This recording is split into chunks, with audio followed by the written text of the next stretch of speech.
Muchas gracias por la gentil invitación.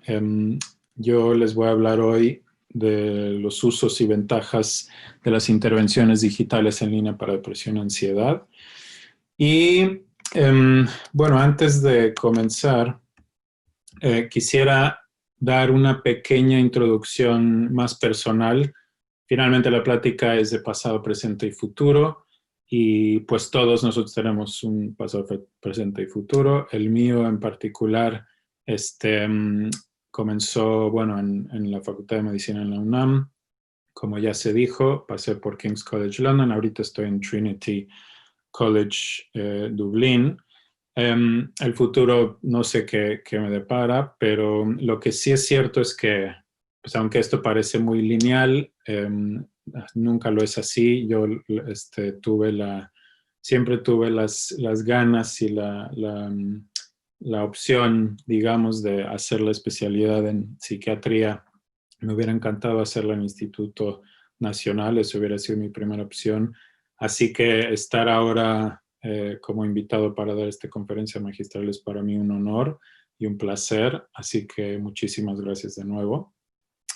Y ahora sí, vamos entonces a hablar, empezando por el pasado. A mí, en cuestión de la depresión y ansiedad, sí me gusta ir más allá del pasado, incluso al arte, que yo creo que va muy entrelazada con la ciencia. Y la depresión y la ansiedad ciertamente son conceptos que se han ejemplificado mucho en el arte y aquí por Van Gogh y Edvard Munch, que sufrieron mucho de depresión y ansiedad también, y se reflejaba en sus pinturas. Así que siempre presento estas, pero también autores como Sylvia Plath, que en su corta vida también sufrió muchísimo de depresión, lo expresaba muy bien en sus libros. Y sobre la depresión alguna vez dijo, si la señora Guinea me hubiera dado un pasaje a Europa o un viaje alrededor del mundo, no hubiera habido la menor diferencia para mí, porque donde quiera que estuviera sentada, en la cubierta de un barco o en la terraza de un café en París o en Bangkok, estaría sentada bajo la misma campana de cristal, agitándome en mi propio aire viciado. Esa campana de cristal era para ella la depresión que la acompañaba a todos lados. Así que estos conceptos todos los tenemos de alguna u otra manera. Y ciertamente existen desde épocas de la cultura griega. Hipócrates describió la melancolía, como él la llamó, con una serie de síntomas, ¿no? El abatimiento, la inquietud, la aversión a la comida. Y luego en épocas del Imperio Romano fue Cícero que habló del langor, que es un precursor, si se puede decir así, de la ansiedad, y describía a un paciente con trastorno de constricción con síntomas de preocupación. A lo largo de los siglos pasaron y fue en el siglo XVII el gran pensador Robert Burton en Inglaterra que recopiló todos estos síntomas y todas estas descripciones y en su anatomía de la melancolía hablaba de un número infinito de síntomas, pero describiendo que los más comunes eran el miedo y la tristeza, lo cual me gusta porque son finalmente los síntomas centrales de la depresión y la ansiedad. Y digamos, enfoque dimensional ha perdurado, pero fue Jules Angst que finalmente describió el modelo continuo donde describía una depresión pura hasta la ansiedad pura y todo estaba en un punto entre las dos. Luego el alemán Lowe en el 2008 hizo un estudio clave en donde vio que en atención primaria en pacientes con depresión, ansiedad o somatización, más de la mitad cumplían criterios de más de un trastorno. Y este fue uno de los estudios claves para que recientemente el DSM-5 agregó a los trastornos depresivos un modificador que es angustia ligada a la ansiedad. Todo esto es para decir que, bueno, para mí, y supongo que para muchos de ustedes, el traslapo entre la depresión y la ansiedad es la regla y no la excepción. Y los tratamientos digitales creo que se han, pues no solo comenzado, pero ahorita se tratan desde ese punto de vista, una sintomatología combinada con depresión y ansiedad también, por más que se esté en algunos pacientes enfocando a una o la otra. Sigamos con depresión y ansiedad, la epidemiología. No quiero hablar mucho de esto, ustedes la saben mejor que yo, pero bueno, es altamente prevalente a nivel mundial. Es una alta causa de discapacidad. Entre los trastornos mentales y de sustancias, la depresión y la ansiedad ocupan los primeros 2 lugares, y esto en todas las regiones de la OMS. En México también figuran entre las mayores causas de discapacidad. Esto no ha cambiado en los últimos 10, 15 años. Las figuras de prevalencia varían dependiendo el estudio de la fuente, pero bueno, hay millones de mexicanos que sufren de depresión o trastornos de la ansiedad. En cuestión de tratamientos, bueno, aquí también seguramente la audiencia virtual que me está escuchando sabe mejor de esto que yo, pero solo quiero ejemplificar aquí diciendo que la gran mayoría de los tratamientos que nosotros usamos y conocemos se desarrollaron en el siglo XX. ¿No? A principios del siglo XX, en paralelo que desde el punto de vista médico, psiquiátrico, se desarrollaba la terapia electroconvulsiva y los primeros antidepresivos, bueno, que se usaban como tal eran los opiáceos y anfetaminas. A la par, Freud, con sus teorías psicodinámicas y psicoanálisis, empezó a desarrollar esa parte y esa visión de la enfermedad mental. Luego, a mitades del siglo XX, los primeros antidepresivos surgieron y las teorías cognitivas que dieron lugar a la terapia cognitivo-conductual se empezaron a desarrollar también. Y fue en los 80s, a finales del siglo XX, en donde ya hubo más el boom de los antidepresivos, los famosos tricíclicos, el Prozac en 1988, y esta terapia cognitivo-conductual desde el punto de vista psicoterapéutico adquirió mucha más evidencia y se empezó a usar de manera ya masiva. Entonces, eso nos lleva un poco a las intervenciones digitales, que, digamos, se puede decir que comenzaron un poco a la par de que comenzaron a utilizarse las computadoras en los hogares, ¿no? En 1990 podemos hablar del primer estudio y de investigando la eficacia de la terapia cognitivo-conductual administrada por computadora, que era más que nada el contenido bibliográfico que había en los libros, material así bibliográfico, pero en forma de texto digital. Ese era lo único que lo caracterizaba. Los primeros eran también en forma de CD-ROM, así.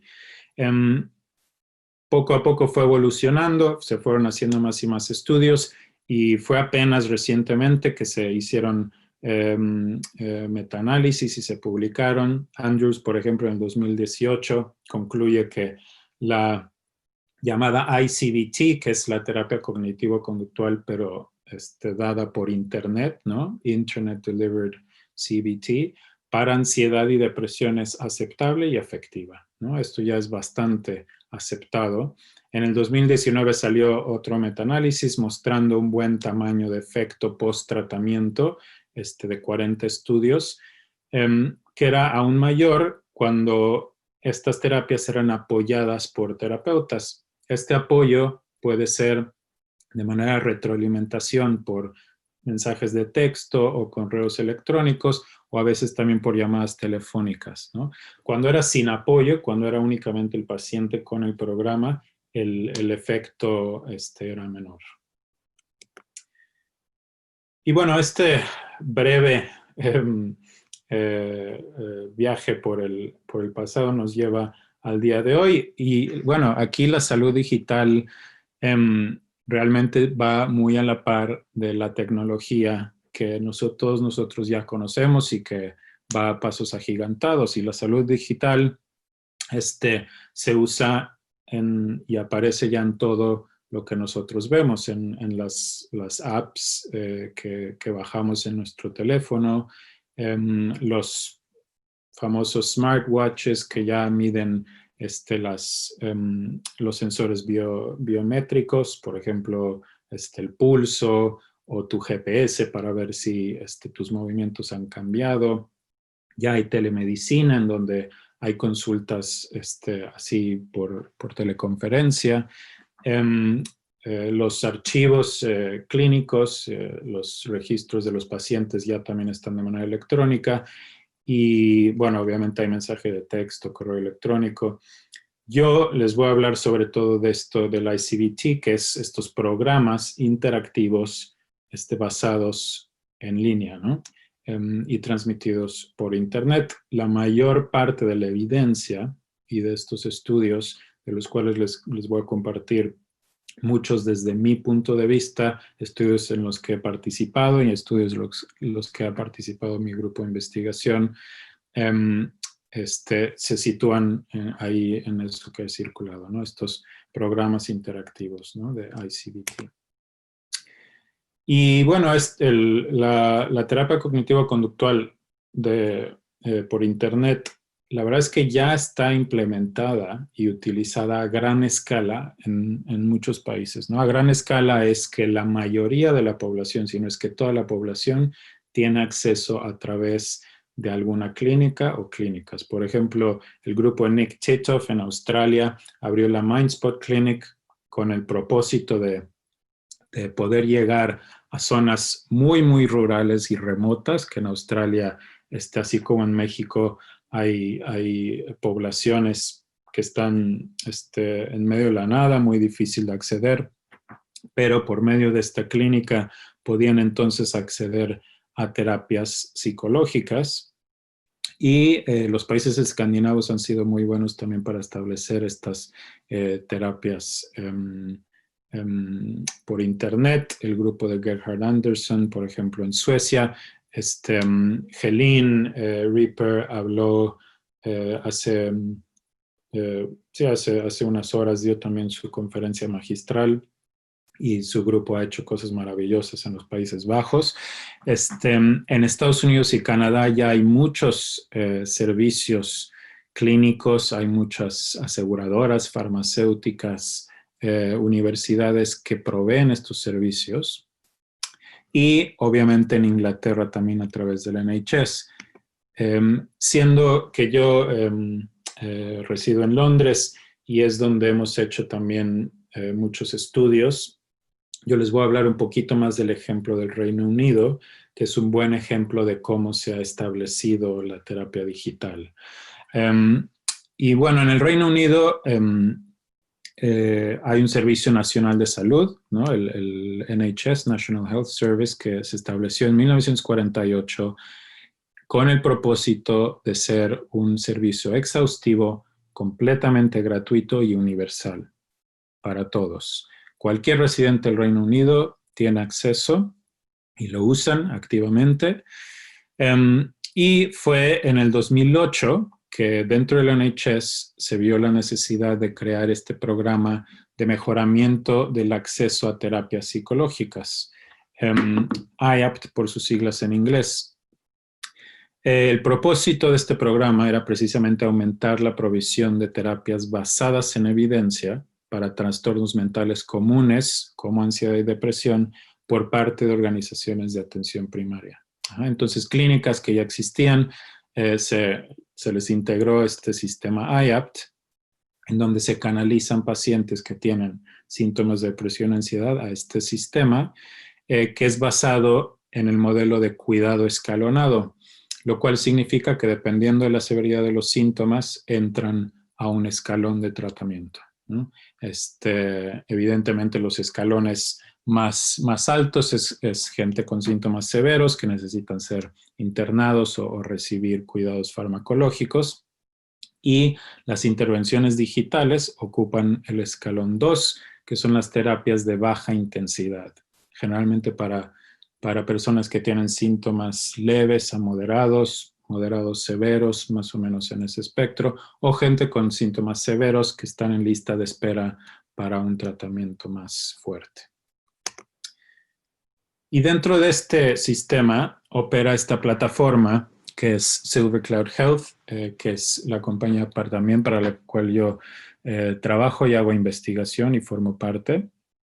Y el propósito de esta plataforma es ser una plataforma digital que abarque no solo estos tratamientos para depresión y ansiedad y otras condiciones, sino ayude en el acceso, en el asesoramiento para ver qué tanta necesidad tiene la persona para el tamizaje y para monitorear los síntomas y los resultados, ¿no? Esta plataforma, además, no solo en IAPT, sino es una plataforma que se puede instalar en cualquier tipo de sistema de salud, ¿no? Atención primaria, secundaria,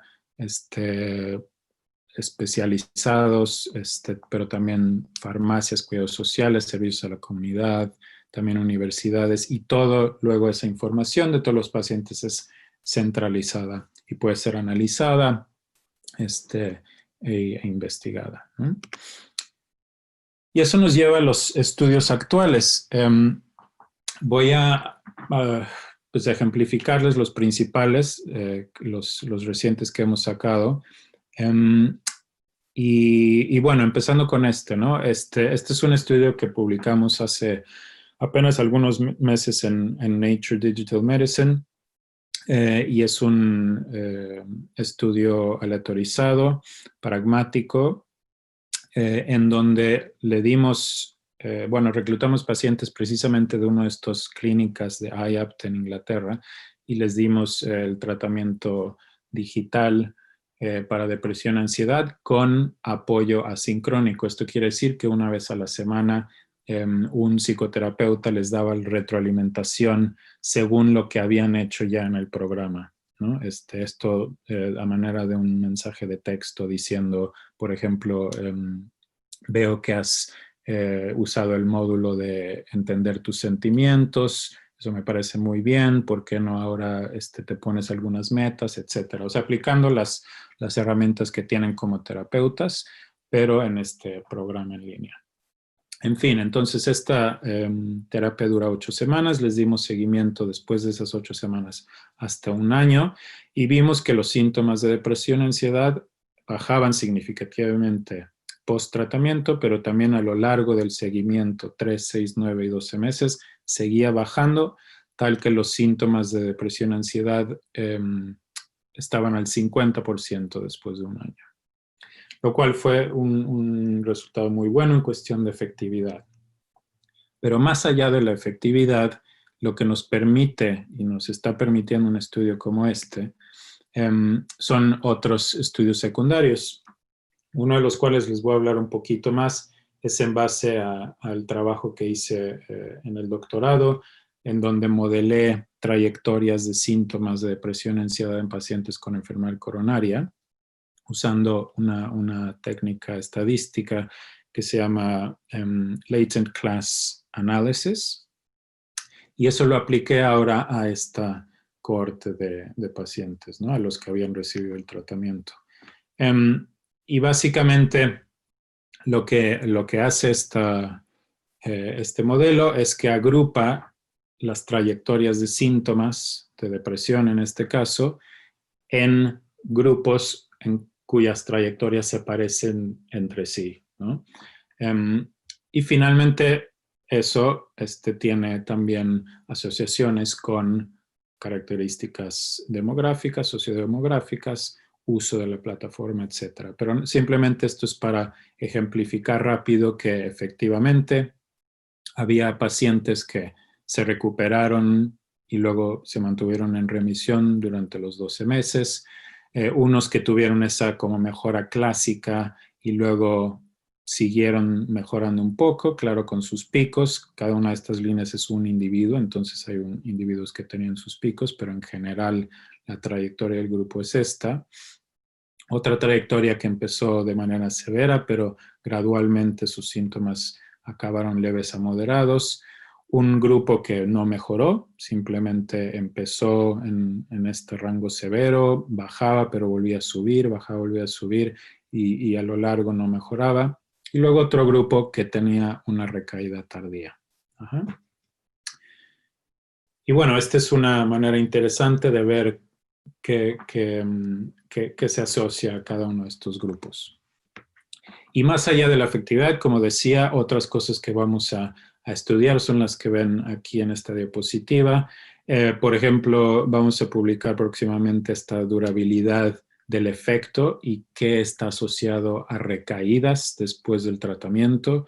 También nos gusta analizar quiénes abandonan el tratamiento, porque un problema en muchos de estos estudios de estas intervenciones y que compartimos en nuestras conferencias internacionales es que mucha gente sigue abandonando el tratamiento, ¿no? Como que no le da oportunidad y lo abandonan rápido. Entonces nosotros quisimos hacer entrevistas a los que habían abandonado para ver por qué lo habían hecho y lo publicaremos próximamente también. Y luego vamos a analizar una cosa importante es la alianza terapéutica también, la adherencia y el uso de los programas. Les voy a platicar un poquito más de eso más adelante. Cómo se asocian las expectativas de los usuarios a los resultados y luego también empezar a ver los síntomas individuales que más son afectados por estos tratamientos.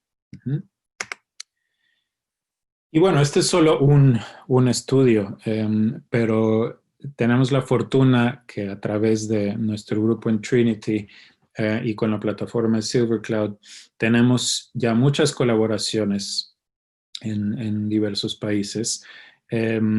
Estas son solo algunas, pero y les voy a platicar de algunas. En el Reino Unido, por ejemplo, con la Universidad de Bristol, vamos a usar estos programas para ver si ayudan a dejar de fumar. Con la Universidad de Sheffield hicimos un análisis sobre la efectividad de costo, el costo-beneficio de estas plataformas. Vamos a ver también en cuidados secundarios y en adolescentes con la Universidad de Plymouth. En Estados Unidos con UCLA, el UCLA Health Center, queremos analizar estos programas de depresión y ansiedad, pero en poblaciones marginadas, inmigrantes en California, los que no tienen acceso a salud tanto. Tenemos ahorita un estudio bastante grande de muchos años que acaba de arrancar con la Universidad de West Virginia y el grupo de Rob Bessart y Ron Kessler en Harvard University. Esto va a ser en atención primaria, pero también vamos a analizar una manera como algorítmica de asignar personas a los diferentes programas en base a sus síntomas y tomar decisiones así automatizadas para individualizar el tratamiento. Con Boston University vamos a hacer un estudio como más de inteligencia artificial para ver la comorbilidad de depresión y ansiedad. En Latinoamérica hemos participado mucho con la Universidad de los Andes. Ahorita les voy a platicar un poquito más de eso. Y tenemos la enorme fortuna de poder decir que gracias a Corina Benjet ya estamos colaborando con el Instituto Nacional de Psiquiatría. Voy a dejar que ella hable de ese estudio, es suyo, pero nos ilusiona mucho estar trabajando con ella. Y estamos trabajando también con Microsoft Research Labs en Cambridge. De eso les voy a platicar un poquito más. Es una colaboración que a mí me emociona y me interesa mucho. Es un proyecto que se llama Project Thalia, que ya llevamos como 2 años en él. Y bueno, el propósito es utilizar inteligencia artificial y modelaciones estas de machine learning para entender un poco más sobre cómo usan estos programas los usuarios y tratar de predecir si van a mejorar o no.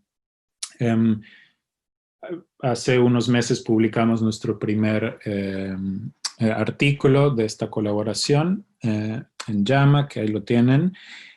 Aquí, otra vez, bueno, utilizando unas metodologías llamadas de Machine Learning, vimos que hay diferentes clases de uso con la plataforma y estas diferentes clases también están ligadas a cambios de síntomas mayores o menores. Cabe decir que para sí es una cantidad enorme de pacientes, no me acuerdo cuántos, pero como 50,000, 60,000. Es una base de datos enorme y dentro de cada uno la gente de Microsoft está analizando también cada interacción que tienen con la plataforma. Entonces, si es un programa que tiene herramientas como videos, tiene preguntas y respuestas, tiene como otras herramientas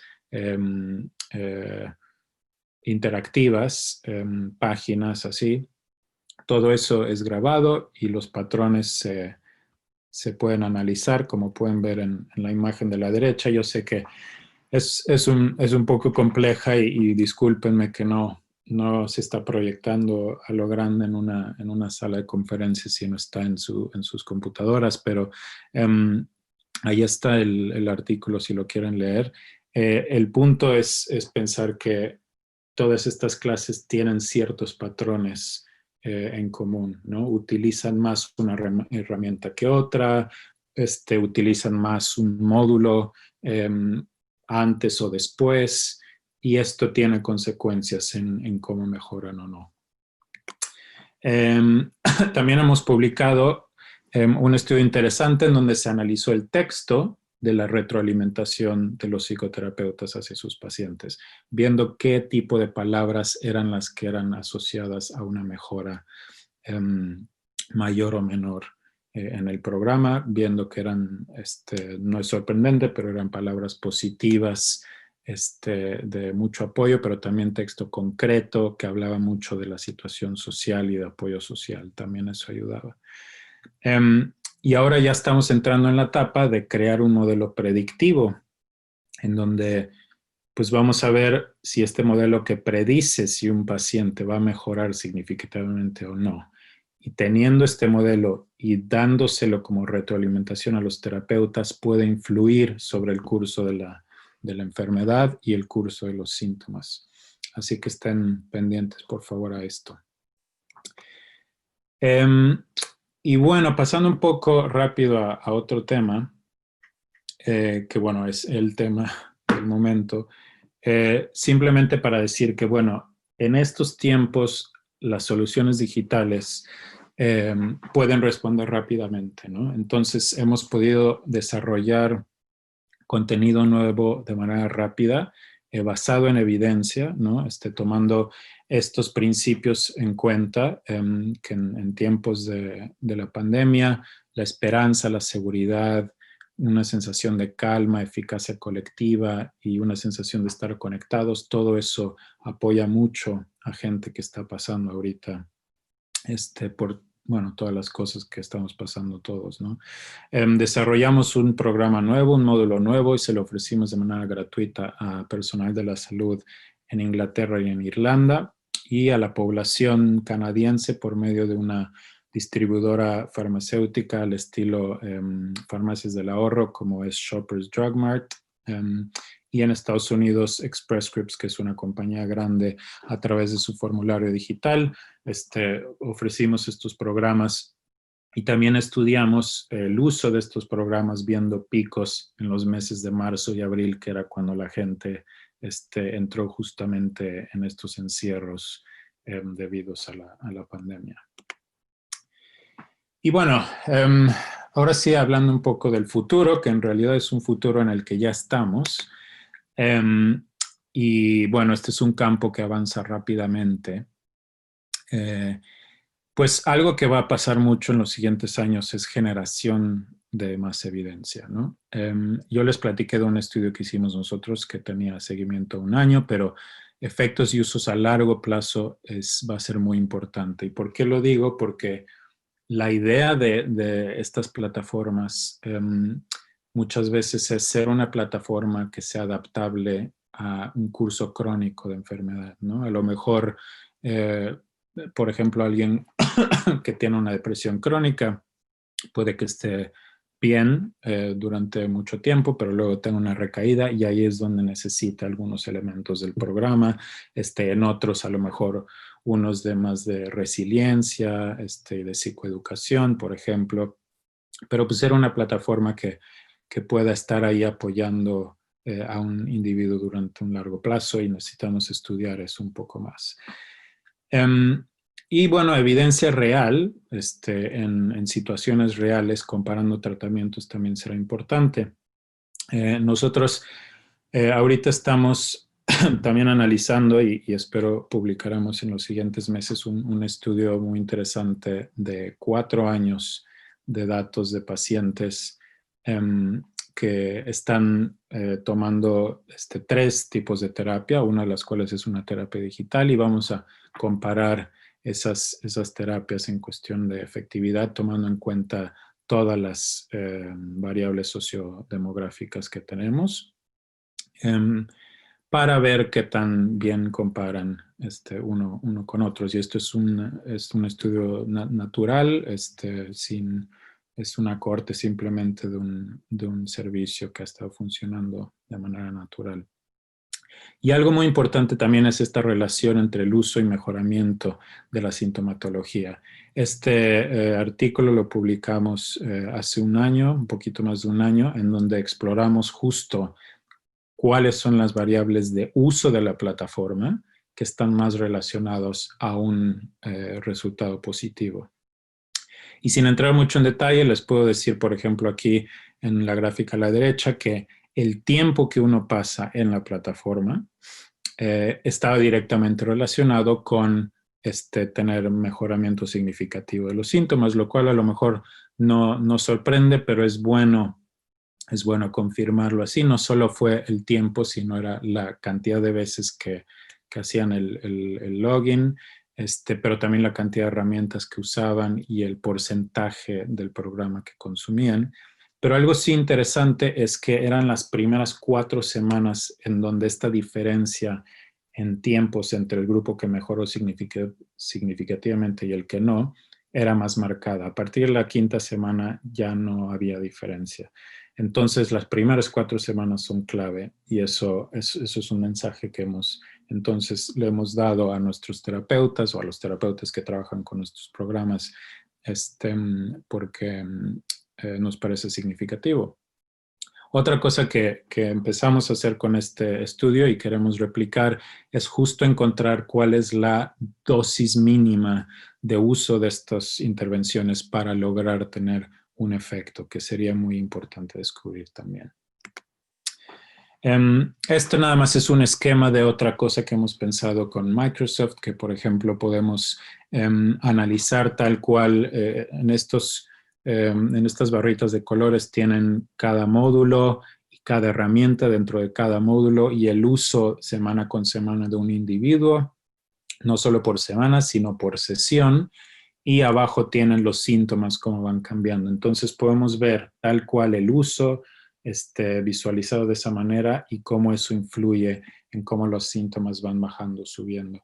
Y eso ya si se compilan muchos, miles de estos casos individuales, se puede llegar a conclusiones muy interesantes. Otra cosa que tenemos que hacer es expandir y estudiar la efectividad en distintas poblaciones. Publicamos un estudio hace un par de años, por ejemplo, con la Universidad de Minnesota, en estudiantes de posgrado, en donde utilizaron los programas de depresión, ansiedad y estrés y vimos cómo bajaban los síntomas, vimos si les gustaba, si les parecía satisfactorio. Les hicimos también entrevistas y nos decían que les encantaba la flexibilidad de los programas y algunos también nos dijeron que sería un muy buen complemento con tener un psicoterapeuta cara a cara, ¿no? En vivo, pues. Y otra cosa muy importante del futuro va a ser las adaptaciones culturales. Evidentemente, si estos programas se desarrollan, no solo es que se desarrollen en inglés, sino se desarrollan en Inglaterra o en Estados Unidos o a lo mejor en Suecia o en Australia, si lo quieres transferir a otro país, no solo es traducirlo, es adaptarlo culturalmente, sensible a las idiosincrasias de esa cultura. Por ejemplo, con la Universidad de los Andes en Colombia, le cambiamos hasta el nombre del título al programa, que en inglés es Space from Depression, pero ahí se lo cambiamos a Yo puedo sentirme bien, quitándole el término depresión porque el estigma todavía es muy alto en Colombia. Y bueno, esto obviamente funcionaba, ¿no? Para que la gente lo usara más. Y la implementación va a ser clave. Yo, bueno, he tenido la fortuna de ir a conferencias y platicar con gente brillante que ha publicado estudios muy buenos con diversas intervenciones y sin embargo llegan digamos, una muralla en donde ya a la hora de implementarlo en un servicio de salud real, no hay los medios o el interés por hacerlo. Entonces, pues más estudios e innovaciones tienen que terminar en acciones concretas sobre servicios de salud. Es la única manera de probar realmente si funciona y de lograr que lo que se está investigando tenga resultados, ¿no? Hay que considerar muchas cosas. ¿Qué población estamos tratando? ¿Cuál es la estructura del servicio en donde lo queremos implementar? ¿Cuál será la vía diagnóstica para poder identificar a la gente que lo necesita? ¿Cuál va a ser el apoyo? ¿Qué otros tratamientos van a tener? Etcétera, ¿no? Es toda una ciencia y no se debe tomar a la ligera porque es algo clave. Y luego, como de manera de pregunta, me interesaría saber ustedes qué opinan, pues que a lo mejor el aumento de los servicios digitales puede ser algo que reduzca el sobreuso de psicofármacos. En un futuro podríamos ver eso. Yo sí definitivamente he escuchado de colegas en México y en Estados Unidos. Recuerdo uno que me decía que el acceso a la psicoterapia es muy bajo, es demasiado bajo y la demanda ahorita solo va en aumento. Más y más gente empieza a hablar de que necesita cuidados de su salud mental porque hay muchas campañas diciendo que hay que hablar sobre eso y aceptarlo, pero los servicios no están teniendo mayor oferta, ¿no? Entonces, las intervenciones digitales es una manera de aumentar este acceso y a lo mejor prevenir que gente con síntomas leves que no necesariamente necesite un antidepresivo, un ansiolítico, pueda primero acceder a este tipo de terapias. Y bueno, regresando a esto del año pandémico, ¿no? Lo que sí les puedo decir de haber estado en las trincheras es que este escepticismo que todavía hay en algunos sectores, y es válido, yo lo entiendo, sobre las intervenciones digitales, ha caído mucho frente a esta necesidad de apoyo a salud mental, a apoyo a gente que, pues, debido al aislamiento, a la enfermedad en sí, a la incertidumbre, está teniendo muchos síntomas de depresión, ansiedad. Pero además una necesidad de apoyo que es por vía remota, porque los lugares han cerrado, la falta de contacto, el distanciamiento que ahorita necesario, ha hecho que este tipo de terapias sean necesarias. Desafortunadamente, esto también ha hecho que haya una proliferación de aplicaciones. Digamos que en cuestión de ciencia les falta un poco, ¿no? La evidencia es informada en algún metaanálisis por ahí que hacen referencia, pero no basadas en su propia evidencia. O sea, no son aplicaciones o plataformas que digan, esta plataforma ya la hicimos en un estudio, aunque sea piloto o lo que sea, y tenemos nuestra propia evidencia. Entonces, hay que tener mucho cuidado con regular eso. Pero bueno, lo cierto es que las inversiones y los apoyos financieros van en aumento, no solo hacia estudios y estudios de grupos académicos, clínicos, universitarios, pero también hacia compañías y startups que, bueno, hay que aprovechar, ¿no? Y bueno, ya para concluir, y checando el tiempo, porque sí me gustaría dejar algo de tiempo para preguntas. A mí me interesaría mucho saber qué opinan ustedes. Solo voy a decir que las ventajas que para mí son claras de las intervenciones digitales son estas. Para el individuo, pues hay anonimidad, cuando todavía hay un poco de estigmatización con la depresión y ansiedad, esta anonimidad ayuda muchísimo, créanme. Es muy adaptable, o sea, los programas, un programa de depresión se le puede agregar un módulo, por ejemplo, de insomnio, si la persona también tiene insomnio y eso está relacionado a su depresión. La disponibilidad evidentemente es constante, 24 horas al día, 7 días a la semana. El contenido es muy extenso y hay este aspecto de individualidad que se puede adaptar también. Y para el servicio, pues es muy flexible, o sea, se adapta al servicio como tal. Es un agregado, no lo transforma para nada. Ayuda con el monitoreo de los síntomas y de la persona. El tiempo terapéutico es disminuido y el costo es bajo.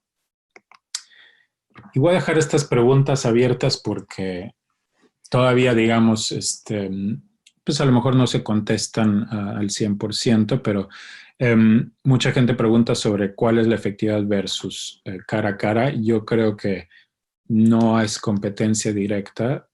Hay gente que necesita ese contacto humano, ya sea por su sintomatología o su preferencia. Las terapias digitales no han llegado para reemplazar eso, sino han llegado para complementarlo y ayudar esas dos formas.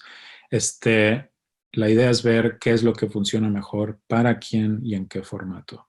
Y continuamente estaremos estudiando para analizar esto a mayor profundidad y ver qué factores pueden influir sobre un buen mejoramiento o no.